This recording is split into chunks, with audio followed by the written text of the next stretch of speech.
बरं, तुमच्यावर आरोप होतात की ते 2009 ते 14 पर्यंत आमदार होते भोंडेकर साहेब. 14ला पराभव झाला. 5 वर्ष त्यांनी विरोधात म्हणजे विरोधी पक्षामध्ये राहून त्यांनी काम केलं. 19 मध्ये पुन्हा ते आमदार झाले. आज 24ची निवडणूक आली. म्हणजे त्यांच्याकडे एक्सपिरियन्स आहे.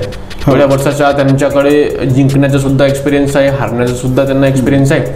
आणि सर्व गोष्टी कामं कसे आणले जातात त्यांच्या चांगल्या प्रकारे त्यांचा अनुभव आता झालेला आहे. तुम्ही नवीन आहात, नौखे आहात, तुम्हाला सर्व गोष्टी शिकायला वेळ लागेल आणि त्या वेळेमध्ये भंडाऱ्याचा विकास. नक्कीच तुम्ही जे म्हटलं, मी नवीन आहे, मला खोटं बोलता येत नाही,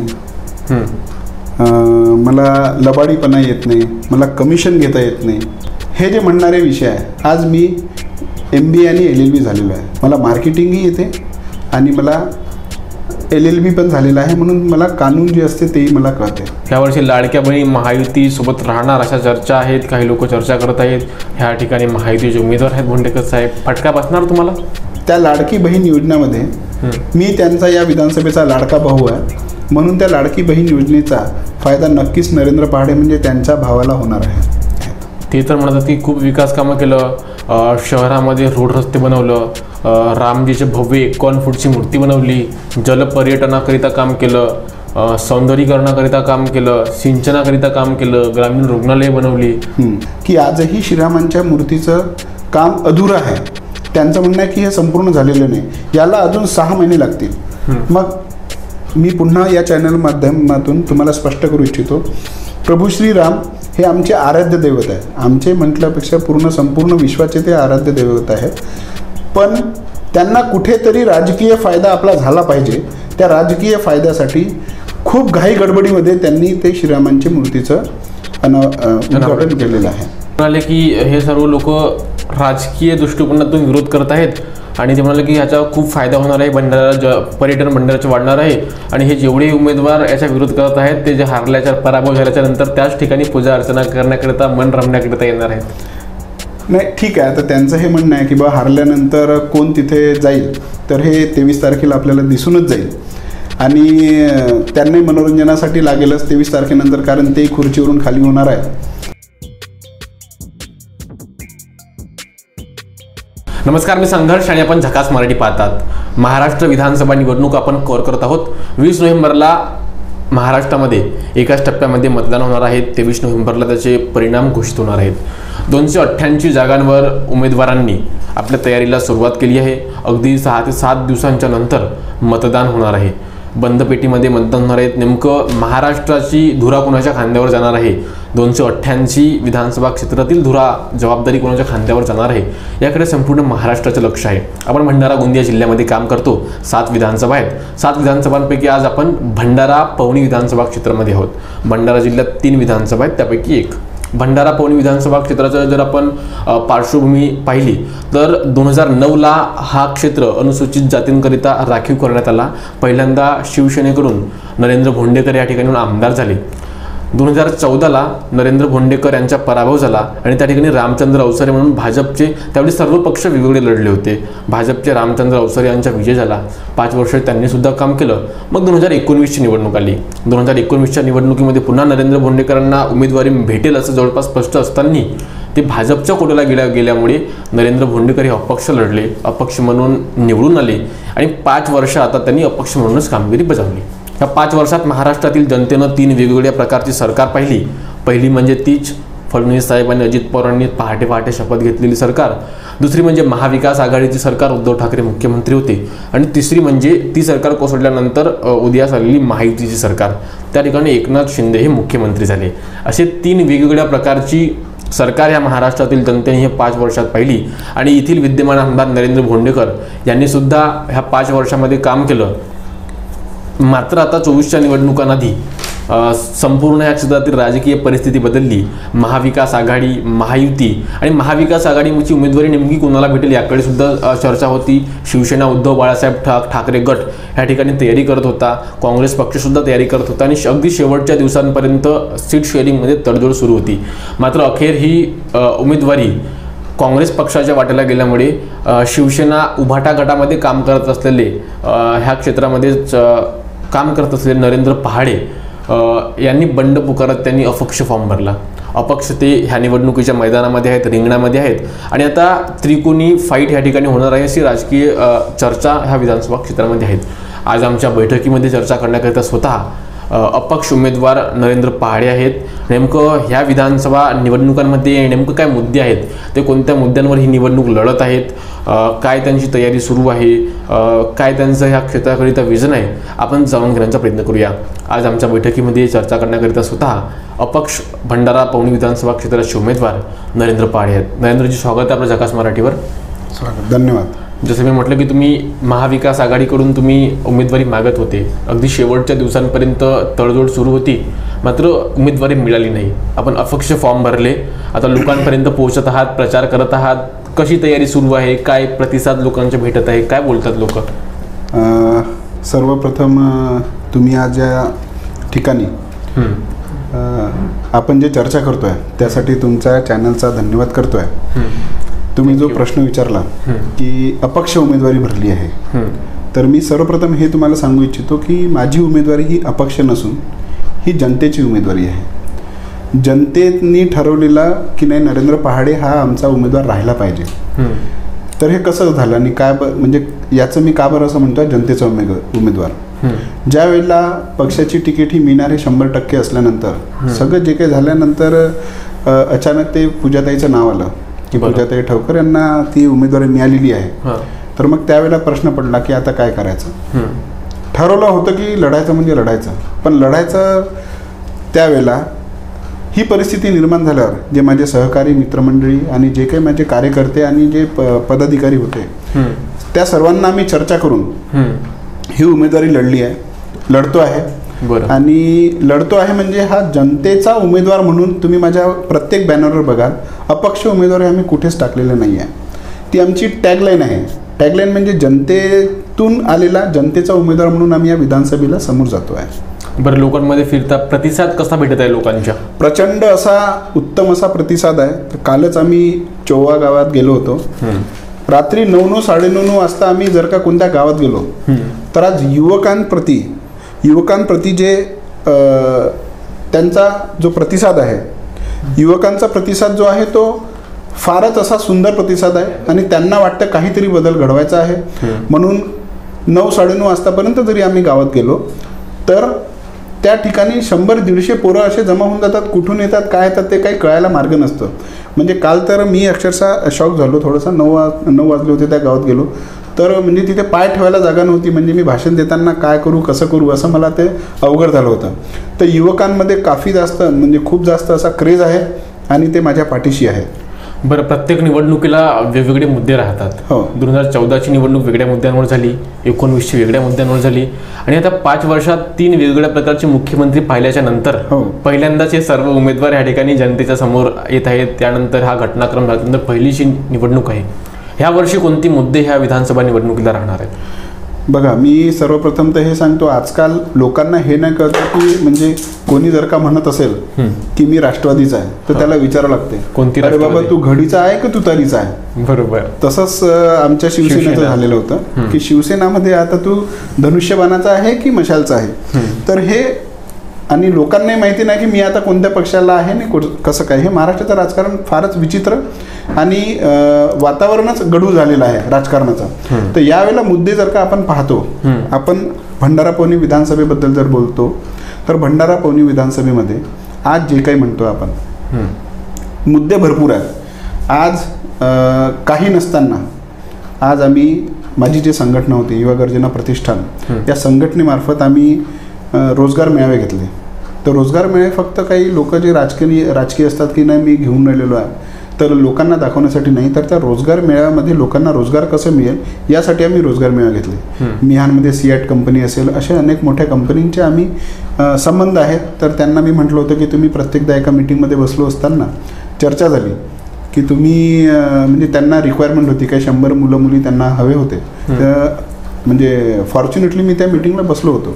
तर त्यांना म्हटलं तुम्ही एवढ्यांदा नागपूरचे मुलं घेतात तर आमच्या भंडारा जिल्ह्याचे क्वांटम भरपूर मोठं आहे. त्यांना जर का रोजगार मिळाला तर तुम्ही अशा अनेकदा मी रोजगार मेळावा घेऊन जवळपास अनेक मुलं आणि मुली आमच्या भंडारा विधानसभेतले ऑन रोल जॉबवर लावून दिले. कोणाकडनं 1 रुपयाही न घेता आम्ही त्यांना जॉब लावून दिलेला आहे.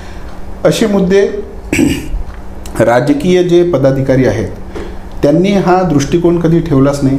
त्यांनी फक्त कामं लादले म्हणजे लादले, लोकांना हवे नसणारे कामं लादले असे या विधानसभेत आहे. बेरोजगारीचा मुद्दा असो, त्याच्यानंतर आपले जे पर्यटनचे मुद्दे असो, त्याच्यानंतर विकास कामांचे मुद्दे असो, असे भरपूर काही मुद्दे आहेत की जे अजूनही तसेच आहेत आणि फक्त ते बॅनरवर होऊन राहिलेले आहे, पण ॲक्च्युअली काही कुठे दिसत नाही आहे. आपण महाविकास आघाडीकडून उमेदवारी मागत होते. खरं आहे. महाविकास आघाडीचं जे विचार आहेत लोकांपर्यंत पोहोचवत होते. उमेदवारी न मिळाल्यामुळे आपण मग पक्षाशी कसं बंड पुकारला किंवा पक्षामध्ये काम करत असताना पक्षाच्या विरोधात का बरं केले, अपक्ष का बरं फॉर्म भरले? नक्कीच हे बंड पुकारणे नाही आहे, ही हक्काची लढाई आहे आणि ही आज माझी लढाई नसून संपूर्ण भंडारा पवनी विधानसभेच्या जनतेची लढाई आहे.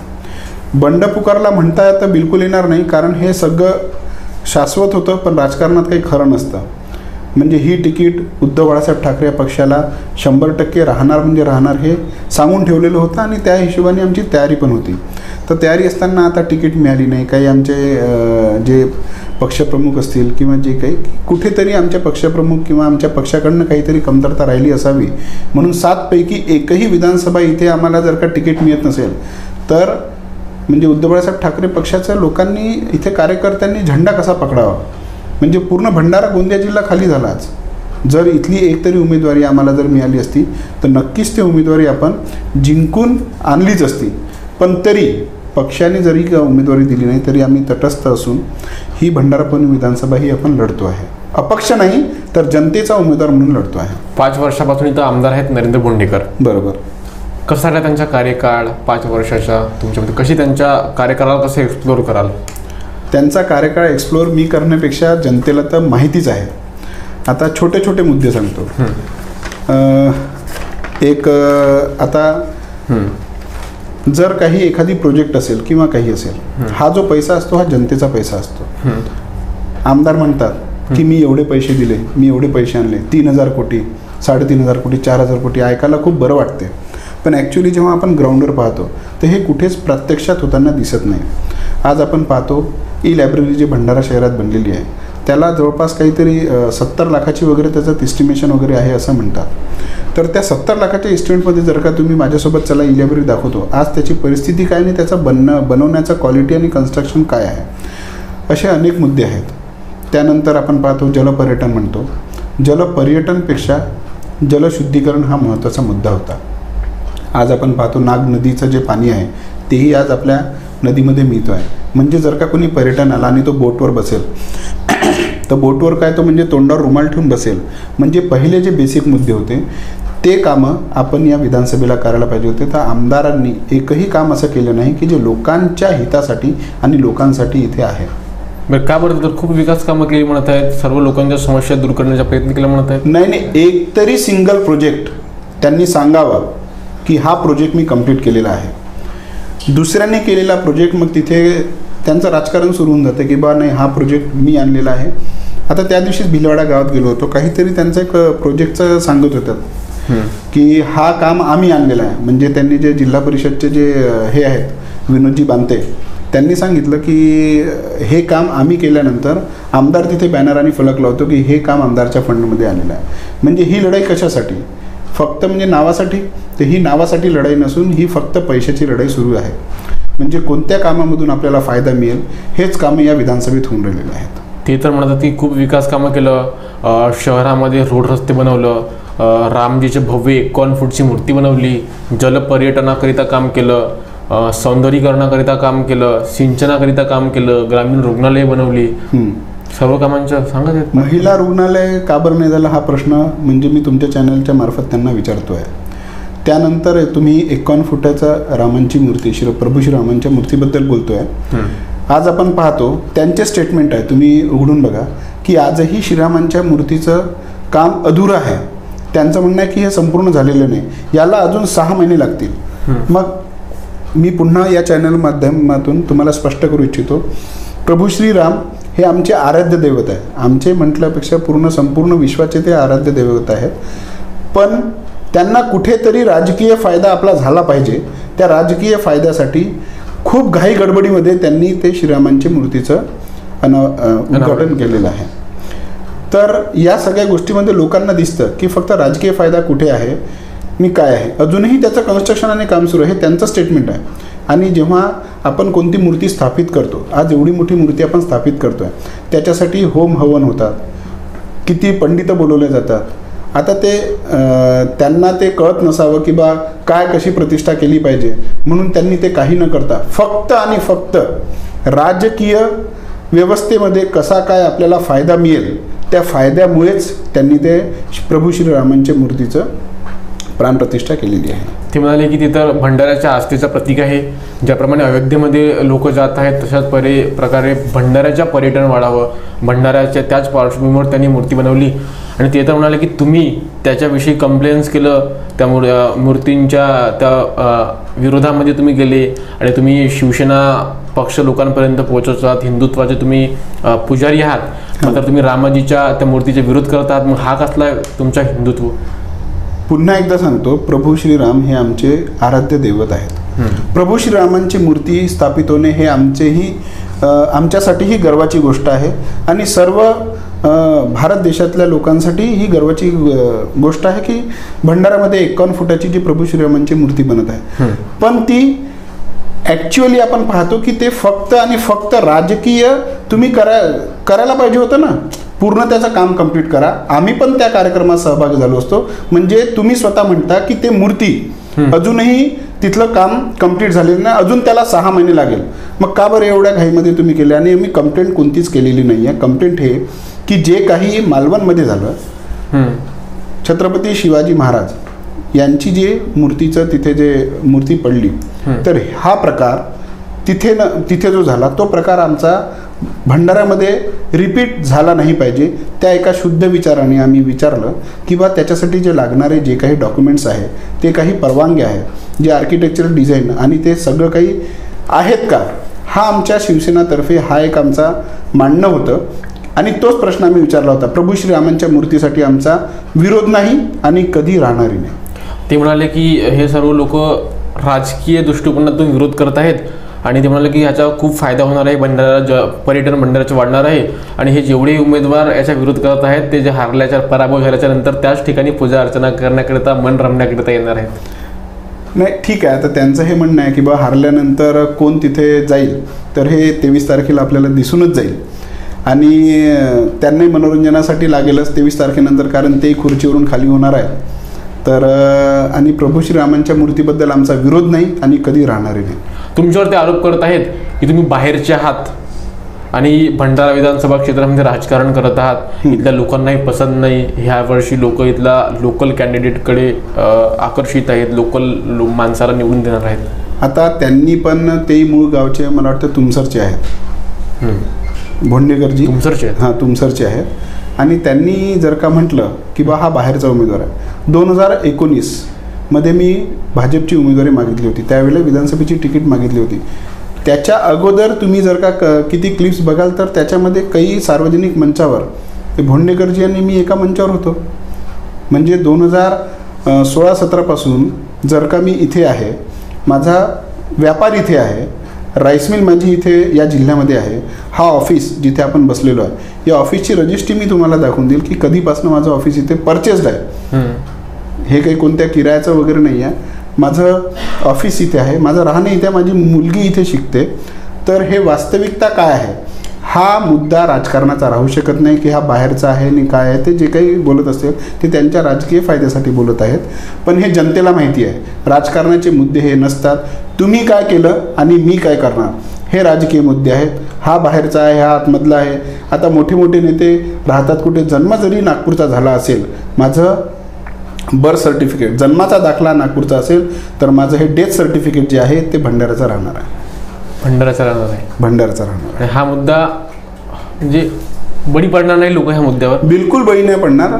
आणि लोक त्याला म्हणजे कुठेही म्हणजे त्याचं तीळ मात्रही हा मुद्दा राहू शकत नाही.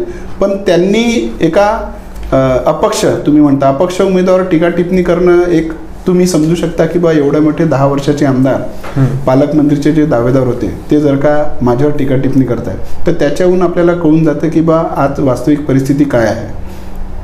काय विजन आहे तुमच्या भंडारा पवनी विधानसभा क्षेत्रात? विजन नक्कीच खूप छान आहे. विजन सांगायचं झालं, जलशुद्धीकरण हा आमचा प्रमुख मुद्दा राहणार आहे. शुद्धीकरण, जलशुद्धीकरण म्हणण्यापेक्षा जे नाग नदीचं जे पाणी इथे वैनगंगा नदीला जे सोडल्या जात आहे त्याच्याबद्दल आम्ही रोखठोकपणे आम्ही त्याच्यासाठी काम करणार आहे. आणि भंडाराच्या जनतेला शुद्ध पेयजलसाठी आम्ही 100% प्रयत्न करणार आहे. बरं, शेतकऱ्यांसाठी काय करता येईल? शेतकरी सुद्धा मोठ्या प्रमाणात आहेत. भंडारा गोंदिया जिल्हा शेतकऱ्यांचा जिल्हा आहे. धान्याची तर शेती होते. खरं तर नेहमी शेतकरी संकटात राहतं. जास्त पाणी आला तरी शेतकरी संकटात, कमी पाणी आला तरी शेतकरी संकटात, पाणी आलाच नाही तरी शेतकरी संकटात. तर शेतकऱ्यांसाठी जे काही टेक्नॉलॉजीज येतात त्या टेक्नॉलॉजीचा वापर करून शेतकऱ्यांनी कशा म्हणजे प्रबळ झालं पाहिजे ते आम्ही शेतकऱ्यांसाठी आम्ही नक्कीच प्रयत्न करणार आहे. की काही जे न्यू टेक्नॉलॉजीज म्हणतो त्या न्यू टेक्नॉलॉजी, आधुनिक शेतीसाठी आम्ही प्रयत्न करणार आहे. आज आपण पाहतो की आपला जिल्हा हा धान पिकाचा जिल्हा आहे. धान्याचं कोठार म्हणतात. आणि त्यानंतर इथे एकही असा इंडस्ट्री नाही आहे की त्याच्यावरून जे बाय प्रोडक्ट्स म्हणतो आपण, तांदळावर प्रक्रिया करणारे उद्योग, त्यानंतर बरेच असे उद्योग आहे. आणि आपली MIDC जी आहे, छोटे छोटे उद्योग, काहीतरी जे छोटे उद्योग, त्या उद्योगातून आपल्याला इथल्या लोकल ज्या मुलांना, युवक युवतींना कसं काय काम मिळेल हे आम्ही नक्कीच करू. आणि आमचा एक ड्रीम आहे की आता जसं एक्सपोर्ट जे करतो आपण, इथून तांदूळ एक्सपोर्ट होतो, पण तांदूळ एक्सपोर्ट होताना आपण पाहतो की इथल्या लोकांना तांदूळ एक्सपोर्ट करायला भरपूर काही अडचणी जातात. तर आमचं विजन असं आहे की ज्याही कंट्रीमध्ये एक्सपोर्ट होतात, फॉर एक्झाम्पल दुबईमध्ये जर का तांदूळ जात असेल तर लोकांना भीती काय असते की बाबा इथून तांदूळ पाठवला, कंटेनर पाठवला तर तिथे रिजेक्ट झाला तर काय, कोण तिथे जाईल, कोण डोक्याला त्रास घेऊन घेईल. तर आम्ही असा प्लॅन करतो आहे, सर्वात जनतेचा आशीर्वाद मिळाल्यानंतर आणि आमदार झाल्यानंतर आम्ही एक्सपोर्ट हब बनवणार आहे. एक्सपोर्ट हब म्हणजे इथला भंडाऱ्यातला एक लोकल व्यक्ती तिथे राहणार, तो इथे कॉन्टॅक्ट करेल डायरेक्ट आणि तुमचा तांदूळ तिथे जाईल आणि तो तिथे लोकली विकेल. तुम्ही म्हटलं की तुमची राईस मिल आहे, तुम्ही तर खूप जवळचे आहात ह्या सगळ्या गोष्टींपासून. काय करता येईल भंडाऱ्यामध्ये तांदळाच्या प्रक्रियाकरिता? काय मोठे उद्योग लावता येतील? काय स्कोप आहे? सर्वप्रथम याला एक्सपोर्ट आपण हे करू शकतो. एक्सपोर्टचा सर्वात पहिला मुद्दा आहे की आपण याचा एक्सपोर्ट खूप छान प्रकारे करू शकतो. आणि त्यानंतर राहिले आपला जे ऑइल जे बनवतो ना आपण, कुक्कुसचं जे म्हणतो, त्याही इंडस्ट्री इथे लागल्या पाहिजे. प्रयत्न करू म्हणजे आपल्याला आता 100% सांगतो की बाबा जे युवकांसाठी आपण काय करता येईल, आणि युवकांसाठी आणि शेतकऱ्यांसाठी जे आहे, आता बाय प्रॉडक्ट जे म्हणतो आपण, बाय प्रॉडक्टची जर काही इंडस्ट्री लागली तर आपल्या शेतकऱ्यांनाही त्याचा फायदा मिळेल. आणि शहरासाठी प्लॅनिंग आपण असं करणार आहे की आपण पाहतो की एकदा रोड बनवला, पुन्हा त्याला मधून फोडला, पुन्हा त्याच्यात ते गटर लाईन टाकली, पुन्हा त्याला पॅक केला आणि किंबहुना पुन्हा झाल्यानंतर तो रोड अजूनही फुटलेला आहे. तर प्लॅनिंग पाहिजे, कोणत्याही कामासाठी प्लॅनिंग पाहिजे. तर ती प्लॅनिंग कशी करायची, सगळ्या अधिकाऱ्यांना पहिले बसवायला पाहिजे की रे बाबा आता जर रोड बनवायला PWDला बसवा, कॉर्पोरेशनवाला, नगर परिषदवाल्यांना बसवा. हे सगळं प्लॅनिंग करूनच आपण हे सगळे कामं करणार आहे. आपल्या जेव्हा हे होईल काय म्हणतात त्याला, आमदारकीचं जे सर्वांचा आशीर्वाद मिळेल त्यानंतर हे सगळे कामं हे प्रॉपर प्लॅनिंगने होणार आहेत, हे मी तुम्हाला सांगतो. बरं, तुमच्यावर आरोप होतात की ते 2009 ते 14 पर्यंत आमदार होते भोंडेकर साहेब, 14ला पराभव झाला. 5 वर्ष त्यांनी विरोधात म्हणजे विरोधी पक्षामध्ये राहून त्यांनी काम केलं. 19 मध्ये पुन्हा ते आमदार झाले. आज 24ची निवडणूक आली. म्हणजे त्यांच्याकडे एक्सपिरियन्स आहे. एवढ्या वर्षाच्या त्यांच्याकडे जिंकण्याचा सुद्धा एक्सपिरियन्स आहे, हारण्याचा सुद्धा त्यांना एक्सपिरियन्स आहे. आणि सर्व गोष्टी कामं कसे आणले जातात त्यांच्या चांगल्या प्रकारे त्यांचा अनुभव आता झालेला आहे. तुम्ही नवीन आहात, नौखे आहात, तुम्हाला सर्व गोष्टी शिकायला वेळ लागेल आणि त्या वेळेमध्ये भंडाऱ्याचा विकास मागे होऊन जाईल. नक्कीच तुम्ही जे म्हटलं, मी नवीन आहे, मला खोटं बोलता येत नाही, मला लबाडीपणा येत नाही, मला कमिशन घेता येत नाही, हे जे म्हणणारे विषय आहे. आज मी MBA आणि LLB झालेलो आहे. मला मार्केटिंगही येते आणि मला LLB पण झालेलं आहे, म्हणून मला कानून जे असते तेही मला कळते. आणि ॲडमिनिस्ट्रेशन काय असते आणि काय करायचं हे नक्कीच सर्व जनतेचा आशीर्वाद मिळाल्यानंतर मी नक्कीच सांगेल की वर्किंग कशी असायला पाहिजे आणि काय करायला पाहिजे. आम्ही लोकांवर लादणारे काम बिलकुल करणार नाही. आमदार म्हणतात की बा मी एवढे करोड रुपये आणले, एवढं सगळं काही केलं, पण लोकांना पाहिजे असणारे कामं आम्ही लोकांना विचारणार. आम्ही गावागावात जातो आणि हेच सांगतो की तुम्ही तुमच्याकडनं सांगाल की माझ्या गावात हे कामं करायला पाहिजे, त्या कामांचे अनुसरून आम्ही त्या कामासाठी फंड आणणार आहे. आणि एक्सपिरियन्स हा विषय नव्हता. 2009मध्ये जेव्हा भोंडेकरजी आमदार झाले त्यावेळेला त्यांना काय अनुभव होता, आमदार बनले म्हणून ते मग 14मध्ये तुम्हाला रिझल्ट आहे. आणि कधीही पुनरावृत्ती झाली नाही. 14मध्ये पडले, आता पुन्हा 19मध्ये ते आमदार झाले, आता 24 आलेला आहे. उत्तर तुम्हाला माहिती आहे काय होणार आहे. का बरं तुम्हाला लोकांनी निवडून द्यावं?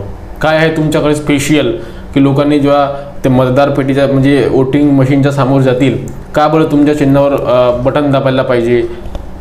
आज काहीच नसताना, कोणतेही राजकीय पद नसताना लोकांना रोजगाराचा प्रश्न असो, रोजगार मिळवून दिले. आज शेतकऱ्यांचा प्रश्न असेल, 7 दिवस मी पेनच्या पाण्यासाठी पायी यात्रा काढली होती 2019ला भंडाऱ्यामध्ये. पायी यात्रा, बापरे, 7 दिवसाची पायी यात्रा काढली होती. त्यानंतर आज आपण पाहतो जे शेतमजूर जे लोक असतात, आपलं रोहिणी जे करायला जातात मजूर, तर त्यांना पावसाचा बचाव व्हावा म्हणून आम्ही काही कसे घोंगशांचे आमच्या संस्थेमार्फत घोंगसे वाटप असो, त्यानंतर भरपूर असे मुद्दे आहेत की आम्ही काही नसताना केलेले आहे. छोटे छोटे, आता सालेबर्डी पुनर्वसनची एक शाळा होती, त्याला UDIS नंबर होता. जिल्हा परिषद CEOकडे आम्ही गेलो, त्यांना निवेदन दिलं. भरपूर दिवस झाले होते, काही झालं नाही. म्हणजे त्यांना मध्यान्ह जे भोजन आहे आणि त्यांना गणवेश, येण्या जाण्याची सुविधा नव्हती. तर आम्ही काहीच नाही, जे पत्रकार आणि जे लोक होते त्यांना गाडीत बसवलं आणि तिथे जाऊन आम्ही बाईट दिली त्या शाळेमध्ये. आणि त्या बाईटची दखल घेऊन मंत्रालयाने 7 दिवसातच त्या शाळेला मध्यान्ह भोजन, गणवेश आणि त्यांची येण्या जाण्याची सोय ही सगळी त्या शाळेत केली. मी काय केलं, मी फक्त एक प्रामाणिक प्रयत्न केला. जे जिल्हा परिषदमध्ये जाऊन आम्ही निवेदन केलं, सगळं काही केलं, पण तरीही त्याचं म्हणजे उत्तर काही झालं नाही. पण फक्त मी एक पाऊल पुढे घेऊन हा प्रयत्न केला आणि अशा प्रयत्नाला ते यश मिळालं. तर असे जे कामं काही कोणत्याही पदावर नसताना जर का मी करू शकतो, नक्कीच समाजकारणातून राजकारण या उद्देशाने मी राजकारणात आता आलेलो आहे. आणि या उद्देशातून लोकांनी मला निवडून दिल्यानंतर काहीतरी वेगळं म्हणजे छान असं काहीतरी आपण या विधानसभेत करणार आहोत. धाकधूक आहे या निवडणुकांविषयी? नाही, धाकधूक तर आता धाकधूक नाही म्हणता येईल, पण जे वाटत होतं की नाही AB फॉर्म येईल आणि आपण शिवसेनेचा एक उमेदवार येईल महाविकास आघाडीचा, ते एक थोडीशी खंत आहे की तिकीट नाही मिळाली. लाडक्या बहिणींचा एक विषय महाराष्ट्रामध्ये गाजत आहे. यावर्षी लाडक्या बहिणी महायुतीसोबत राहणार अशा चर्चा आहेत, काही लोक चर्चा करत आहेत. ह्या ठिकाणी महायुतीचे उमेदवार आहेत भोंडेकर साहेब, फटका बसणार तुम्हाला? लाडकी बहीणचा फटका तर असा काही म्हणता येणार नाही. लाडकी बहीणसाठी जे महिलांना जे पैसे मिळत आहेत, अल्टिमेटली काय त्यांच्या जवळपर्यंत पैसा चाललेला आहे तर ते विचार करतात. तर हा कॉन्ट्राव्हर्सी आहे की बा आता विरोधक ही सत्ताधाऱ्यांची योजना आहे म्हणून त्याचा विरोध करतील, पण ही जनता आणि महिलांना माहिती आहे की बा त्यांना खिशात पैसा मिळून राहिलेला आहे. तर त्याचा परिणाम हा व्होटिंगमध्येच आपल्याला दिसेल, ते आता कोणत्या बाजूनी कल राहील म्हणून. पण त्या लाडकी बहीण योजनेमध्ये मी त्यांचा या विधानसभेचा लाडका भाऊ आहे, म्हणून त्या लाडकी बहीण योजनेचा फायदा नक्कीच नरेंद्र पहाडे म्हणजे त्यांच्या भावाला होणार आहे. तिथे तर महायुतीचे उमेदवार आहेत नरेंद्र भोंडेकर. नाही, ते महायुतीचे उमेदवार जरी असले तरी इथल्या विधानसभेच्या ज्या लाडक्या बहिणी आहे ते लाडका भाऊ नरेंद्र पहाडेलाच निवडणार आहे. तुम्हालाच निवडणार आहेत? मलाच निवडणार. नेमकी फाईट तुमची कोणासोबत राहणार आहे? माझी फाईट पूजाताई ठाकूर सोबत राहणार आहे. का बरं? इथं तर विद्यमान आमदार आहेत भोंडेकर साहेब, विकास कामं, सर्व गोष्टी, आणि तुमची म्हणा की त्यांच्याशी मी जेव्हा बोललो की तुमची फाईट कोणासोबत राहणार आहे, ते म्हणाले की महाविकास आघाडीचे सर्व घटक पक्ष वेगवेगळे झालेले आहेत, कमी प्रमाणात पक्ष आहे, काँग्रेस कमी प्रमाणात पक्ष आहे. आणि ते म्हणाले की त्यांचं जे फाईट होणार आहे ते अपक्ष म्हणून जे काँग्रेसची तिकीट नाही मिळाल्यामुळे नाराज झाले, प्रेमसागर गंभीर, त्यांच्यासोबत त्यांची फाईट होणार आहे. ठीक आहे, त्यांनी जे स्टेटमेंट दिलं ते त्यांच्यासाठी, त्यांनी त्यांच्या विचारबुद्धीने जे काही बोलले असेल. पण तुम्ही जो प्रश्न केला की माझी फाईट तर ही पूजाताई ठाकूर सोबत राहणार आहे. का बरं?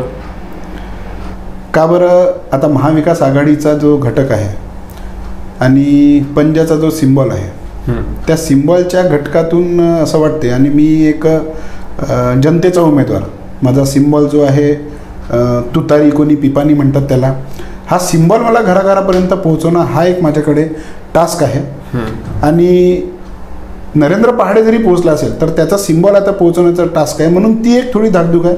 नाही तर मी मग सर्व गोष्टींसाठी निश्चिंत आहे. गुलाल उधळायचं 23 तारखेला. 23 तारखेला नक्कीच आपण गुलाल उधळणार आहे. 100% गुलाल उधळणार आहे. तुम्ही पण या त्या रॅलीमध्ये. 100% आपण गुलाल लॉक करून देऊ. लॉक बिलकुल लॉक करू शकतो आपण. भेटू 23 तारखेला. भेटू 23 तारखेला. खूप खूप धन्यवाद आम्हाला वेळ आणि मुलाखत दिल्याबद्दल. तर होते भंडारा पवनी विधानसभा क्षेत्राचे अपक्ष उमेदवार, जनतेचे उमेदवार म्हणत आहेत नरेंद्र पहाडे. खरं तर ह्या विधानसभा क्षेत्राची काय पार्श्वभूमी आहे, काय समस्या, काय मुद्दे ह्या निवडणुकीला राहणार आहेत, नेमकं यांचं विजन काय ह्या क्षेत्राकरिता राहणार आहे, लघु उद्योगांपासून पर्यटनापासून आणि यांच्यावर लागत असलेल्या सर्व आरोप प्रत्यारोपाचं रोखठोक अंदाजामध्ये उत्तरं दिली. संपूर्ण मुलाखत रोखठोक अंदाजामध्ये ही झाली आणि आपण सुद्धा प्रेक्षकांनी ही मुलाखत शेवटपर्यंत त्याच रोखठोक अंदाजामध्ये पाहिली.